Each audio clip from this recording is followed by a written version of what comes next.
আসসালামু আলাইকুম। পাঠ করছি প্রণয়ের নব্য সূচনা। লিখনীতে ইনসা আয়েশা চৌধুরী। গল্প পাঠে আমি রেজওয়ানা খান নদী। পর্ব 23। রাফি, তোমার সাহস কত বড়! কি করছো তুমি আমার বোনের সঙ্গে? এক্ষুনি, এই মুহূর্তে তুমি ঋতুকে ছেড়ে দাও। এই মুহূর্তে রাফি এক হাত দিয়ে ঋতুর চুল ধরে আছে, আর ঋতু এক হাত দিয়ে রাফির চুল ধরে আছে। তাদের দুজনের মতো অন্যজন আগে ক্ষমা চাইবে, কিন্তু কেউ কাউকে সরি বলতে রাজি না। তাই কেউ আর কারো চুল ছাড়ে না। এদিকে প্রণয় কথাটা দু পয়সারও পাত্তা না দিয়ে রাফি বলল, আমি কেন আগে তোমার বোনকে ছাড়বো? ও আমার সঙ্গে বেয়াদবি করেছে, আর সব থেকে বড় কথা, ও আমার চুল ধরে টেনেছে। কেউ আমার চুলে হাত দিলে এটা আমি একদমই পছন্দ করি না। সূচনা প্রণয়ের পাশে দাঁড়িয়েছিল। রাফির কথা শুনে ওর আগের একটি ঘটনা মনে পড়ে গেল। নিজের বাগালে হাত রেখে আস্তে করে বলল, এটা একদম সত্যি কথা। ছোটবেলায় আমি রাফি ভাইয়ার চুল টেনে ধরেছিলাম। উনি আমাকে এক চড় মেরে দিয়েছিলেন। একদিন আমি কি কান্নাটাই না করেছিলাম। সূচনার আস্তে করে কথা প্রণয়ের কানে ঠিকই গেল। আর ব্যাস, সূচনার মুখে এমন কথা শুনে প্রণয় নিজের মেজাজ পুরোপুরি হারিয়ে ফেলল। সে সোজা গিয়ে কোনো কিছু চিন্তা না করে ঋতুকে রাফির হাত থেকে ছাড়িয়ে দিল। অতঃপর ঠাস করে রাফির বুকে এক ধাক্কা দিল। হঠাৎ এমন আকস্মিক ধাক্কায় তার সামলাতে না পেরে রাফি পড়ে যেতে লাগলো। তবে শেষ মুহূর্তে নিজেকে সামনে নিল সে। সূচনার আতঙ্কে মুখে হাত দিয়ে দিল। নিজের ভাইকে কঠিন কাজ করতে দেখে ঋতু বলল, বেশ হয়েছে। তুমি জানো ভাইয়া ও কি করেছে? ও বলেছে তুমি আর আমি নাকি। ঋতু কথা শেষ করতে পারল না। তার আগে প্রণয় গর্জে উঠল, শাট আপ, একদম চুপ কর। প্রণয়ের রামধমক খেয়ে ঋতু অনেকটাই ভয় পেয়ে গেল।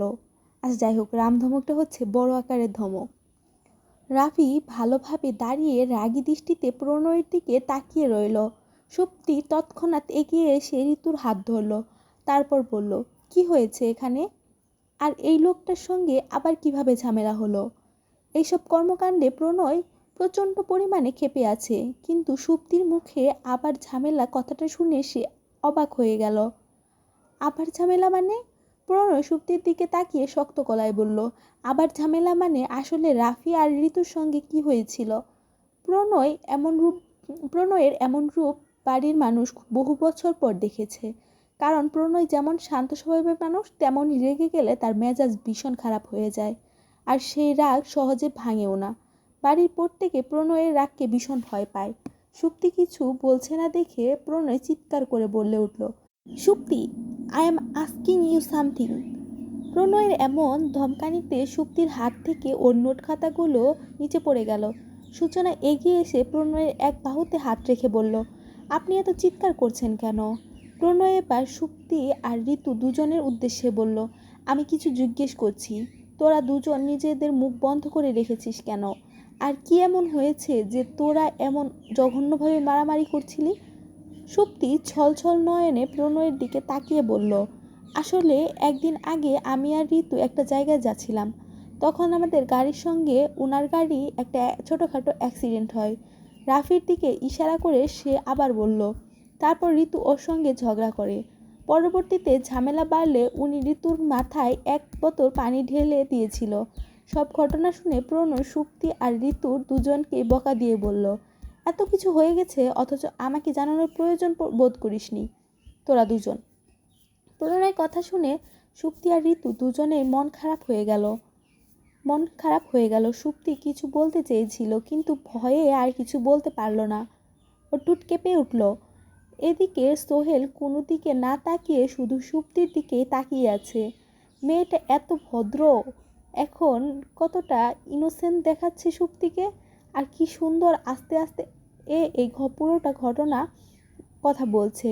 কিন্তু সুপ্তির চোখে থাকা জল দেখে সোহেলের মনে মনে বিরক্তি বোধ হলো। বুঝলাম না, ঝগড়া করলো ঋতু, মারামারি করলো রাফি আর ঋতু, তাহলে মাঝখান থেকে এই প্রণয় শালা কেন সুপ্তিকে বকছে? প্রণয় আরও কিছু বলতে যাবে, তখন সোহেল বলল, প্রণয় তুই থাম, এই বিষয়টা বসে কথা বলা উচিত। এত রাগারাগি করা ঠিক না। আর এই রাফি ভাই, আপনি কে? এই বাড়িতে এসেছেন কেন? সোহেলের কথায় সবাই রাফির দিকে তাকালো। রাফি এক মুহূর্তেই নিজের গালে নিজে চর বসাতে ইচ্ছে করছে। সে কিভাবে এই পাগল মেয়েটার সঙ্গে পাগলামি করলো। ঠিক তখনই সূচনা সবার উদ্দেশ্যে বলল, রাফি, উনি আমার ভাইয়া হন, আমার মামাতো ভাই। ঋতু তাৎক্ষণিক রাফি আর সূচনার দিকে তাকালো। অতঃপর বুঝতে পারলো এই লোকটা আসলে তার ভাবির ভাই, আর সেই কারণেই হয়তো এই বাড়িতে এসেছে। সেই মুহূর্তে সবাই চুপ করেছিল, আর তখনই বাইরে অবাক করে দিয়ে রাফির দরজার ওপারে চলে গেল। রাফিকে যেতে দেখে সূচনা আতঙ্কে বলে উঠল, ভাইয়া প্লিজ তুমি চলে যেও না, কেউ তোমাকে অসম্মান করতে চায়নি, আমরা বসে কথা বলতে পারি। সূচনাকে এতটা উদ্বিগ্ন দেখে রাফি মুচকি হাসল। অতঃপর দরজার বাইরে গিয়ে বড় ফুলের তোড়াটা হাতে নিয়ে সূচনার দিকে এগিয়ে এলো। এতক্ষণ এই ছেলেটা বাড়িটাকে কুরুক্ষেত্র বানিয়ে রেখেছিল, আর এখন আবার আসছে। সুহেল সত্যি সত্যি এই মুহূর্ত মনে হলো এই ছেলের মাথায় কোনো সমস্যা আছে নাকি। রাফি ফুলের তোড়াটা সূচনার দিকে বাড়িয়ে দিয়ে বলল, চিন্তা করিস না, আমি এসব ফালতু লোকের কথায় শুনে কিছু মনে করব না, আর চলেও যাব না। আমি তোকে দেখতে এসেছি, তোর সঙ্গে কথা বলতে এসেছি। তুই আমার কাছে সবচেয়ে বেশি ইম্পর্টেন্ট। তোর সঙ্গে কথা না বললে আমি কিভাবে চলে যাই বল। রাফির কথা শুনে মুহূর্তেই সূচনার স্বস্তির দীর্ঘশ্বাস ফেলল। যাক, তাহলে রাফি রাগ করেনি। সে আসলে ভয় পাচ্ছিল রাফি বাড়ি গিয়ে যদি তার মামিকে এসব বলে দেয়, আর তার মামি যদি এইসব নিয়ে কোনো ঝামেলা করেন। এমনিতেই তিনি সবসময় ঝামেলা করতে পছন্দ করেন, আর রাফির প্রতি তিনি যে কতটা পজিটিভ সেটা সূচনা খুব ভালো করেই জানে। ঠিক এজন্যই ভয় পাচ্ছিল। তবে যেহেতু রাফি কিছু মনে করেনি এবং তাকে স্বাভাবিকই মনে হচ্ছে, তাই সূচনাও খানিকটা স্বস্তি পেল। স্বস্তির নিঃশ্বাস ফেলতেই সূচনা প্রণয়ের দিকে তাকালো, আর সঙ্গে সঙ্গে যেন আরেক বিপদ পড়ে গেল।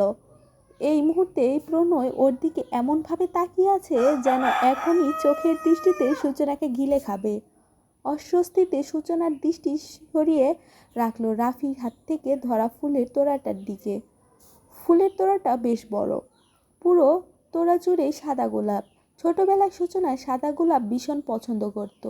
সেই পুরনো পছন্দের কথা মনে রেখে রাফি আজ এই ফুলগুলো নিয়ে এসেছে। রাফি ফুলের তোড়াটা সূচনার দিকে বাড়িয়ে দিতে নিলেই অস্বস্তিতে আরও গম্ভীর করে গ্রাস করে ফেলল সূচনাকে। ও যদি রাফির হাত থেকে এই ফুল নেয়, তাহলে ঘরে ফিরে প্রণয় কি ওকে আস্ত রাখবে? অতঃপর যদি রাফি আজ স্বাভাবিকভাবে বাড়িতে আসতো, কোনো ঝামেলা না করতো, তাহলে হয়তো প্রণয় কিছু বলার সুযোগ থাকতো না। কিন্তু বাড়িতে এসে রাফি যে কাণ্ডগুলো করেছে, তারপর এখন আর তার বলার মতো কোনো ভাষা নেই। ঠিক সেই মুহূর্তে রাফি বাড়িয়ে দেওয়া ফুলের তোড়াটা প্রণয় এক ঝটকায় নিজের হাতে কেড়ে নিল। রাফি প্রচণ্ড বিরক্ত হয়ে রাগান্বিত স্বরে প্রণয়কে বলল, এই ফুলগুলো আমি সুজির জন্য এনেছি, তাহলে কোন হিসেবে তুমি এই ফুলগুলো নিচ্ছ? এমনিতেই সূচনাকে সুজি বলে ডাকায় প্রণয়ের মেজাজ তিরিক্ষি হয়ে উঠছিল।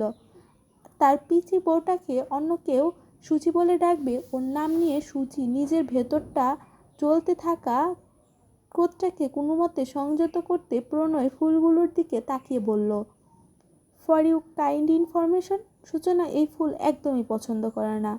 রাফি প্রশ্ন করলো, আচ্ছা তাই নাকি, তাহলে ওর পছন্দ কি দেখি তুমি বলো। প্রণয় মুহূর্তের জন্য সূচনার দিকে তাকালো। সূচনার মনে মনে ভাবলো, প্রণয় তো তাকে মাত্র কয়দিন হলো চেনে, সে কি করে জানবে তার পছন্দ অপছন্দ? আর এত মানুষের ভিড়ে হঠাৎ এইসব প্রসঙ্গই বা এলো কোথা থেকে? ভাবতেই ও ভীষণ বিরক্ত বোধ করলো। সবচেয়ে বড় কথা, তার প্রিয় ফুলের কথা তো সে কখনো কাউকে বলেনি। তাহলে প্রণয় কিভাবে বলবে যে তার কি পছন্দ? কিন্তু পর মুহূর্তে তাকে অবাক করে দিয়ে প্রণয় সূচনার দিকে তাকিয়ে বলল, ওর জুলিয়েট রোজ পছন্দ। বলতে গেলে এই ফুলটাই ওর সবচেয়ে প্রিয়। কথাটা শুনে সূচনা বিস্ময়ী দৃষ্টিতে প্রণয়ের দিকে তাকিয়ে রইল। প্রণয় কিভাবে জানলো যে ওর জুলিয়েট রোজ পছন্দ? সে তো এই কথাটা কখনো কাউকে বলেনি, এমনকি পরিবারের কেউ জানে না। তাহলে প্রণয় জানলো কিভাবে? রাফি অবশ্য কথাটা একটু বিশ্বাস হলো না। ছোটবেলা থেকেই সে দেখেছে সূচনার বাগানে সবচেয়ে বেশি লাগানো হতো সাদা গোলাপ, কারণ সেটাই নাকি সূচনার প্রিয় ছিল। সে সূচনার দিকে তাকিয়ে বলল, সুচি তুই বল, ও মিথ্যে কথা বলছে, তোর পছন্দ সাদা গোলাপ, কোনো জুলিয়েট ফুলের রোজ না, আর সেটা আমি ভালো করেই জানি। সূর্যনার চোখের পলক না ফেলে শান্ত স্বরে বলল, না তুমি ভুল জানো, এটা সত্যি, আমি সত্যি জুলিয়েট রোজ পছন্দ করি। রাফি অবাক হয়ে বলল, সুচি এসব কি বলছিস? রাফির এমন আচরণ উপস্থিত সবাই প্রায় অতিষ্ঠ হয়ে উঠেছে। প্রণয় কিছু বলার আগেই সোহেল মুখ খুলল, আরে মিস্টার রাফি, এইসব সুজি হালুয়া পরোটা পরে বলবেন, আগে ভেতরে চলুন। আপনি দেখছি এখানে আর কাউকে চোখে দেখছেন না, যখন থেকে এসেছেন শুধু সুজি সুজি সুজি করে যাচ্ছেন। সুজিকে ছাড়ুন, সুজি এখন বুকড, আশেপাশে খুঁজলে দেখবেন পায়েসও আছে, সেদিকেও একটু খেয়াল রাখুন। কথা শেষ করে সোহেল নিজের কথাতেই হেসে উঠল। রাফি আর তেমন কিছু বলতে পারল না। ছোটবেলা থেকেই তার স্বভাব এমন, মানুষের সঙ্গে সহজে মিশতে পারে না, কথাও বলতে পারে না, আর কমিউনিকেশন স্কিল বরাবরই দুর্বল। সে নিজেই মনের কথা কখনো কাউকে বলে বোঝাতে পারে না।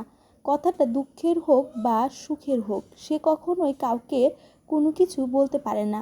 রাফি মাত্র 16 বছর বয়সে কানাডায় পড়াশোনার উদ্দেশ্যে গিয়েছিল এবং পরবর্তীতে সেখানে জব করা শুরু করেছিল। এখন তার বয়স 28, অথচ এই পুরো 12 বছরের সময়টাও রাফি ওখানে কোনো ভালো বন্ধু বানাতে পারেনি, কারণ ওর মন খুলে তেমন কারোর সাথে কথা বলতে পারে না, সব সময় নিজেকে গুটিয়ে রাখে। এই জন্যই হয়তো নিজের মনের কথা সূচনাকে বলতে পারেনি। পরিস্থিতি আবার খারাপের দিকে যাচ্ছে বুঝতে পেরে সূচনা নরম গলায় বলল, ভাইয়া তুমি ভেতরে এসে বসো। মানুষের পছন্দ তো সবসময় এক থাকে না, পছন্দ বদলায়, এতে খারাপের কোনো কিছু নেই। তুমি আমার জন্য ফুল এনেছ, এতেই আমি খুশি হয়েছি, চলো ভেতরে গিয়ে বসি। রাফি আর কোনো উত্তর দিল না, চুপচাপ ভেতরের দিকে হাঁটতে শুরু করলো। প্রণয় নিজের হাতে থাকা ফুলের তোড়াটা পাশে ফেলে দিয়ে এগিয়ে এসে সূচনার হাতটা আলতো করে ধরে ফেলল। সব কিছু দেখে ঋতুই তাদের পেছন পেছন হাঁটতে শুরু করলো। এদিকে সুপ্তি খেয়াল করলো তার হাত থেকে নোট খাতাটা মাটিতে পড়ে গেছে। সেগুলো তুলে সে একটু ঝুঁকতেই সোহেল তাড়াতাড়ি এগিয়ে এসে সব খাতা তুলে নিল। ঘটনাটা এতটাই দ্রুত ঘটল যে সুপ্তি অবাক হয়ে সোহেলের দিকে তাকিয়ে রইল। সোহেল খুশি মনে হেসে কপালে থাকা চুলগুলো বা হাত দিয়ে পেছনে ঠেলে পড়ল। হ্যালো, আমি সোহেল, নাম তো শোনা হি হোগা। সোহেলের এমন থার্ড ক্লাস কথা সুপ্তির কোনো উত্তর দিল না, শুধু তার হাত থেকে নোট খাতাগুলো নিয়ে চলে যেতে উদ্যত হলো। তখনই সোহেল আবার বলল, আচ্ছা সুপ্তি, তোমার অনেক বেশি বুদ্ধি তাই না? সুপ্তি সোহেলকে তেমনভাবে চিনত না, অথচ এই লোকটা তার নাম জানে এতে খানিকটা অবাক হলো। পেছন ফিরে ব্রুকুচকে বলল, আমার বুদ্ধি থাকুক আর না থাকুক তাতে আপনার কি? সোহেল মনে মনে একটু হেসে ফেলল, বাহ, এই মেয়ের তো বেশ তেজ আছে। এতক্ষণ চুপচাপ ছিল আর এখন মুখ যেন খই ফুটছে। অতঃপর সে বলল, না মানে আমার কিছু না, তবে তোমাকে একটা প্রশ্ন করার জন্য জিজ্ঞেস করলাম। সুপ্তি ভ্রুকুচকে জিজ্ঞেস করলো, কি প্রশ্ন? এই মুহূর্তের অপেক্ষায় ছিল সোহেল। এক মুহূর্ত দেরি না করে বলে উঠল, আচ্ছা, তোমার ছেলে আর আমার মেয়ে যদি আপন ভাই বোন হয় তাহলে তুমি আমার সম্পর্কে কি হও? এমন আজব প্রশ্ন শুনে সুপ্তি প্রথমে পুরো ভ্যাবাচ্যাকা খেয়ে গেল। অতঃপর প্রশ্নটা আসলো অর্থ বুঝতে পেরে ওর মেজাজটা মুহূর্তেই বিগড়ে গেল। সে রাগী দৃষ্টিতে সোহেলের দিকে তাকিয়ে একটা তৃপ্তির নিঃশ্বাস ফেলল, বা হাত দিয়ে চশমাটা ঠিক করে নিল মতো পরে, তারপর আরেকটি কথাও না বলে সেখান থেকে চলে গেল। অন্যদিকে প্রণয়ের বাকি 3 বন্ধু রাজা, রনি আর শুভ একসঙ্গে প্রণয়ের বাড়ির উদ্দেশ্যে রওনা দিয়েছিল, এখন এসে পৌঁছালো। দরজার সামনে সোহেলকে দাঁড়িয়ে থাকতে দেখে 3 জন এগিয়ে এসে বলল, কি ব্যাপার সোহেল, তুই কি আমাদের স্বাগতম জানানোর জন্য এখানে দাঁড়িয়ে আছিস? কিন্তু সোহেল যেন ওদের কোনো কথারই কানে গেল না। সে এক দৃষ্টিতে সামনের দিকে তাকিয়ে আছে। ওর দৃষ্টির অনুসরণ করে 3 জনই সামনে তাকাতেই দেখতে পেল অফ হোয়াইট রঙের একটি পোশাক পরা একটি মেয়ে ধীরে পায়ে হেঁটে চলে যাচ্ছে। মেয়েটিকে দেখে ওরা 3 জন একসঙ্গে জিজ্ঞেস করলো, ভাই মেয়েটা কে, আর তুই এভাবে কি দেখছিস? সোহেল সঙ্গে সঙ্গে ওদের দিকে ফিরে গম্ভীর গলায় বলল, চুপ থাক পাপির দল, খবরদার কেউ ওকে চোখ দিবি না, ওটা তোমাকে ভাবি হয়। রাজা ভ্রুকুচকে প্রশ্ন করলো, ভাবি হয় মানে? কিন্তু এটা কে? সোহেল মুখে মুচকি হাসি ফুটিয়ে বলল, আরে এটা প্রণয়ের খালাতো বোন সুপ্তি। কি কিউট নাম, আর দেখতেও কি কিউট। আমি কিন্তু তোদের আগে থেকেই বলে রাখছি, খবরদার কেউ যদি ওর সঙ্গে লাইন মারার চেষ্টা করিস তাহলে আমি কিন্তু তোদের লাইন কেটে দেব। ওর সঙ্গে লাইন মারার অধিকার শুধু আমার। সোহেলের কথা শুনে রাজা, রনি আর শুভ একসঙ্গে হেসে উঠল। তারপর রাজা বলল, ঠিক আছে, আমরা আমাদের হবু ভাবির দিকে নজর দেব না, চল এবার ভিতরে যাই।